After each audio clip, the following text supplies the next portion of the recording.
बिहार राज्यातील बौद्ध गया मंदिर कायदा 1949 रद्द करून बुद्धगयाचे महाबोधी महाविहार पूर्णपणे बौद्धांच्या ताब्यात देण्यात यावे या मागणीकरिता सामाजिक कार्यकर्ते सौरभ सपकाळ यांच्या नेतृत्वात मंगरुळपीर तहसीलदार यांना 3 मार्च रोजी लेखी निवेदन देण्यात आले आहे।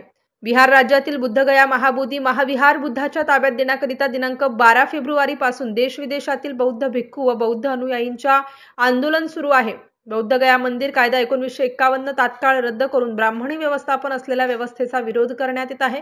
महाबोधी महाविहार संपूर्ण जगभरातील बौद्धांचे श्रद्धास्थान आहे। लाखो बौद्ध यात्रेकरू येथे येतात, पण त्याच्या पवित्र स्थळी बाहेरच्यांचे नियंत्रण आहे।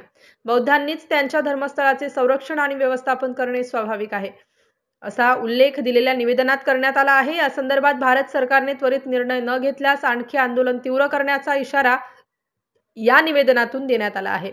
सदर निवेदन देतेवेळी भंते थेरो अश्वघोष, भंते थेरो विजय बोधी, भंते रेवत, भंते अतिशा, सौरभ सपकाळ, विठ्ठलराव खाडे, वसंत मोरे, विनोद डेरे यांच्यासह मोठ्या संख्येने बौद्ध बांधव उपस्थित होते। MCN न्यूज मराठी करिता राजेश वानखडे, वाशिम।